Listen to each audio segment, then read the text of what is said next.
तो देखो बच्चों, अपना जो यूनिट चल रहा है, और ये यूनिट क्या चल रहा है, डी ब्लॉक एलिमेंट्स। अभी तक हमने डी ब्लॉक एलिमेंट्स में जो टॉपिक डिस्कस करे हैं, उनमें से एक तो था डी ब्लॉक एलिमेंट्स की डेफिनीशन, ट्रांजिशन एलिमेंट्स क्या कहलाते हैं। फिर इसके बाद हमने देखा जो डी ब्लॉक एलिमेंट्स उनका क्लासिफिकेशन किस तरह किया गया है, कितने सीरीज में बांटा गया है। और जो तीसरा वीडियो बनाया था मैंने, उसमें केवल डी ब्लॉक की मेटालिक प्रॉपर्टीज को डिस्कस किया था। आज हम डी ब्लॉक एलिमेंट्स के melting point, boiling point, density, इनके बारे में डिस्कस करेंगे। ठीक है, तो स्टार्ट करते हैं। तो यहां पर आ जाते हैं हम melting point and boiling point of D block elements. ठीक है बच्चों, कि जो डी ब्लॉक एलिमेंट्स हैं उनमें मेल्टिंग पॉइंट और बॉइलिंग पॉइंट क्या होते हैं, किस तरह से वेरिएशन आता है। तो देखो बच्चों, अगर आप डी ब्लॉक एलिमेंट्स में देखोगे ना, तो सबके सब एक तो मेटल्स हैं, दूसरा है कि जो इनके मेल्टिंग और बॉइलिंग पॉइंट हैं वो लगभग 1000 डिग्री सेंटीग्रेड से तो ऊपर ही है। एक दो एक्सेप्शन छोड़ दो, मरकरी है, जिंक है, कैडमियम है, बाकी सीरीज में देख लो आप तो 1000 डिग्री सेंटीग्रेड से तो ऊपर है ना। आखिर ऐसा क्यों है, इतने हाई मेल्टिंग बॉइलिंग पॉइंट क्यों है? तो इससे पहले अपन ने देखा था कि जो ये मेटल्स हैं, इनमें जो मेटल एटम्स के बीच में जो बॉन्डिंग है वो एक मेटालिक बॉन्डिंग है और एक कोवेलेंट बॉन्डिंग, और यही दोनों बॉन्डिंग मिलके इनकी बॉन्ड स्ट्रेंथ को बहुत स्ट्रांग बनाती हैं, जिसके कारण इनकी जो एटमाइजेशन एनर्जी है काफी हाई होती है। बात क्लियर है? तो इन एलिमेंट में बॉन्ड एनर्जी बहुत ज्यादा है, जिसके कारण ही इनके मेल्टिंग और बॉइलिंग पॉइंट आपको देखोगे हाई दिखेंगे। दूसरा होता है कि अगर हम एक सीरीज में चलेंगे तो इनके जो मेल्टिंग बॉइलिंग पॉइंट है पहले सीरीज के मिडिल तक तो बढ़ते जाएंगे, ठीक है, और फिर धीरे धीरे डिक्रीज होकर सीरीज के लास्ट में बिल्कुल कम हो जाते हैं। इसका रीजन है बच्चों कि इनमें पहले अनपेयर्ड इलेक्ट्रॉन्स बढ़ते हैं फिर घटते हैं, तो मिडिल तक मैक्सिमम हो जाने, जब जो सीरीज के मिडिल में मैक्सिमम अनपेयर्ड इलेक्ट्रॉन्स हो जाने के कारण ही यहाँ पर मेटालिक बॉन्ड काफी स्ट्रांग हो जाती है, और यही कारण है कि मेल्टिंग पॉइंट बढ़ जाते हैं। और अगर आप सीरीज में नीचे की तरफ चलोगे तो आप देखोगे पहली सीरीज से ज्यादा मेल्टिंग बॉइलिंग पॉइंट, दूसरी सीरीज के दूसरी से ज्यादा तीसरी, और तीसरी से ज्यादा चौथी के। रीजन ये है बच्चों कि ऊपर से नीचे जाने पर साइज तो नहीं बढ़ती ज्यादा, लेकिन डेंसिटी और मॉलिक्यूलर मास ये सब बहुत ज्यादा बढ़ता है, जिससे एटम काफी हैवी हो जाता है, और इसीलिए उनमें जो है उनके बीच की जो बॉन्डिंग है वो काफी स्ट्रांग हो जाती है ना। छोटे एटम ज्यादा स्ट्रांग बॉन्डिंग करते हैं हाई न्यूक्लियर अट्रैक्शन के कारण, और यही रीजन है कि तीसरी सीरीज में अगर आप देखें तो tungsten maximum melting boiling point show करता है। बात क्लियर है यहां तक? तो फिर हम आगे बढ़ते हैं इसी के बारे में। तो देखो बच्चों, हम यही लिखेंगे कि जो है melting point and boiling point of D block elements और वेरी हाई, मतलब ये कह सकते हैं कि greater than 1000 degree centigrade, and increases left to right in series and up to down in group।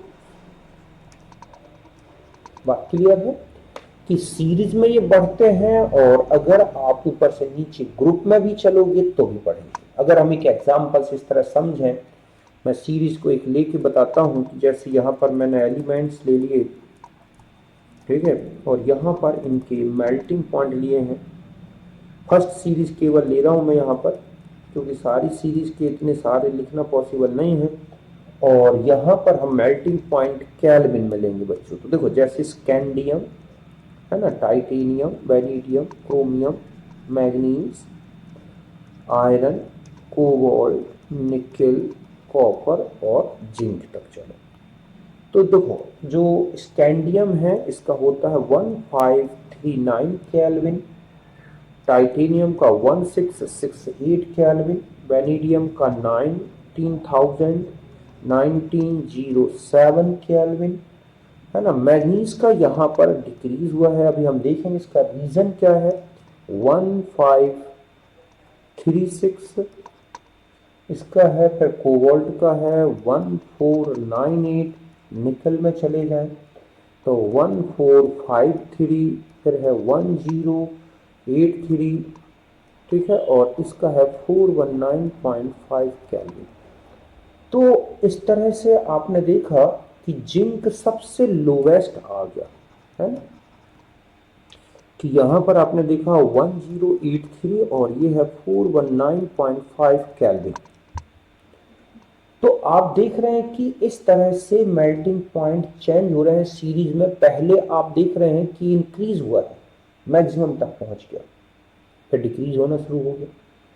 ठीक इसी तरह से अगर आप किसी एक ग्रुप में चलोगे तो आप देखोगे मेल्टिंग पॉइंट लगातार नीचे की तरफ बढ़ेंगे सीरीज में। तो इस तरह से मेल्टिंग पॉइंट में ये क्यों चेंजेस आ रहे हैं अगर हम इसको देखें, ठीक है, तो अगर हम यहाँ पे आते हैं इसका रीजन की क्या है, इस तरह से क्यों मेल्टिंग पॉइंट चेंज हुआ है सीरीज में, पहले मैक्सिमम पहुंचा है और फिर मिनिमम की तरफ पहुंच गया है।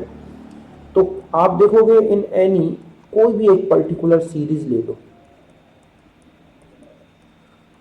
चाहे फर्स्ट सीरीज लो, चाहे सेकंड सीरीज लो, चाहे थर्ड में, आप देखोगे एनी पर्टिकुलर सीरीज जो मेल्टिंग पॉइंट है, ठीक है, वो इंक्रीजेस अप टू मैक्सिमम, मतलब in middle of series, middle of series, ठीक है, then falls as to minimum at end of series.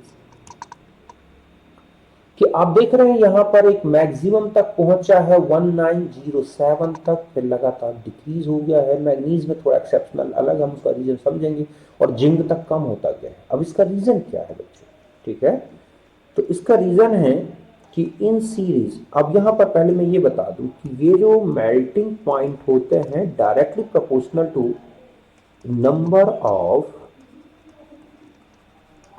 Unpaired electron. बच्चों समझ गए ना,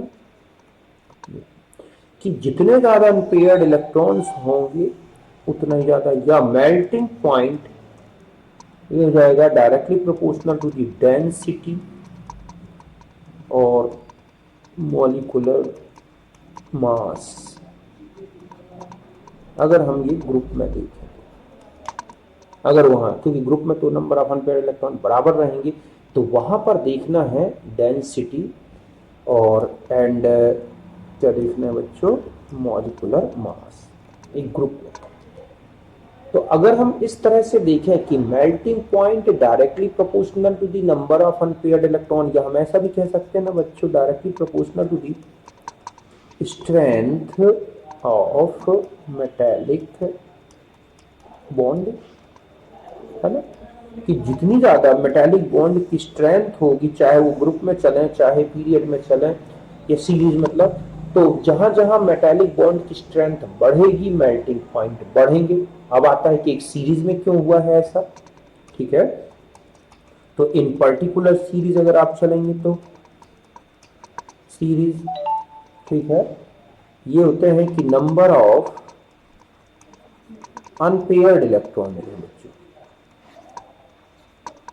इलेक्ट्रॉन्स आर increases and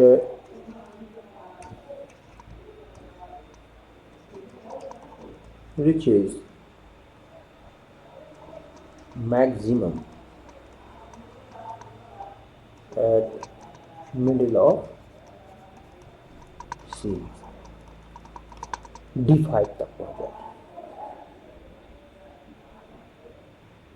कि जैसे ही आप देखते हैं कि अनपेयर्ड इलेक्ट्रॉन क्या हो रहे हैं, इंक्रीजेस हो रहे हैं, और इस तरह से कहाँ पहुंच गए, मैक्सिमम एट द मिडिल सी, middle of series.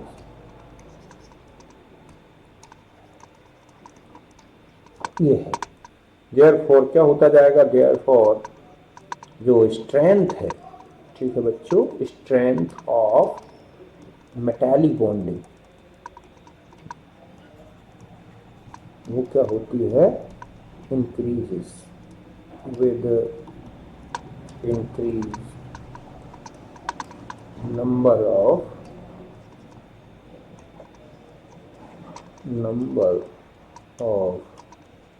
Unpaired electron. यही हुआ ना कि जितने ज्यादा अनपेयर्ड इलेक्ट्रॉन्स होंगे उतनी ही स्ट्रॉन्ग मेटालिक बॉन्ड स्ट्रेंथ हो जाएगी, और इसके कारण ही melting point, boiling point increase होते हैं। अगर आप देखेंगे कि आफ्टर, ठीक है, मिडिल ऑफ सीरीज, अगर इनकी बात करें कि नंबर ऑफ अनपेयर्ड इलेक्ट्रॉन्स क्या होते हैं, डिक्रीजेस हो जाने लगते हैं, decreases and totally paired at end of series. और जैसे ही देखोगे आपकी जो सीरीज का एंड आता है वहां तो ये टोटली पेयर्ड हो जाते हैं, मतलब टोटल अनपेयर्ड इलेक्ट्रॉन हो जाते हैं। इसलिए क्या होता है, देयरफॉर, ठीक है, मेटालिक बॉन्ड स्ट्रेंथ जो है, आप देखेंगे मेटालिक बॉन्ड जो स्ट्रेंथ है डिक्रीजेस विद डिक्रीज, ठीक है, नंबर ऑफ अनपेयर्ड इलेक्ट्रॉन्स। ये रीजन है बच्चों। बात क्लियर है कि पहले सीरीज में ये देख रहे हैं आप कि बढ़ा है, फिर जो है लगातार डिक्रीज हुआ है। हम एम एन का इसकी अलग से पॉइंट लिखेंगे, और यदि ग्राफ से भी देखते हैं तो एक पर्टिकुलर सीरीज में ये बढ़ रहा है और मिडिल तक मैक्सिमम हुआ है, then falls as the minimum, ठीक है। और वो क्यों मिनिमम हुआ है, ये तो बात समझ गए आप कि हम जानते हैं कि melting point directly proportional number of unpaired electron, density, molecular mass, strength of metallic bond. तो एक पर्टिकुलर सीरीज में नंबर ऑफ अनपेयर्ड इलेक्ट्रॉन्स जो है बच्चों आर इंक्रीजेस, ठीक है, and reaches maximum at the middle of series, therefore strength of metallic bonding increases with increase the number of unpaired electron.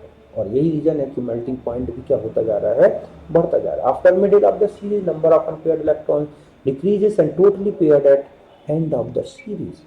Therefore, metallic bond strength decreases with decreased number of unpaired electron. तो अगर आप एक, और अगर हम यहाँ पर देखें कि इन ग्रुप, ठीक है, मेल्टिंग पॉइंट जो है इंक्रीज विद, ठीक है, increase number of principal quantum number of outer most orbit. इसका मतलब क्या हुआ कि जो फर्स्ट सीरीज है ना, उससे ज़्यादा सेकेंड सीरीज ये है, और उससे ज़्यादा कौन सी सीरीज में, थर्ड सीरीज में। आप देख रहे हैं कि मेल्टिंग पॉइंट की बात करें और चाहे बॉइलिंग पॉइंट की बात करें, इंक्रीज होता है। यहां पर ऐसा इसलिए होता है बच्चों क्योंकि यहां पर नीचे चलोगे तो डेंसिटी बढ़ती है, साइज तो नहीं बढ़ती, मोलर मास बढ़ता है। और ये सब अनपेयर्ड इलेक्ट्रॉन अगर बराबर है तो सीरीज में देखना है कि मोलर मास ज्यादा, डेंसिटी ज्यादा, तो इनकी मेल्टिंग और बॉइलिंग पॉइंट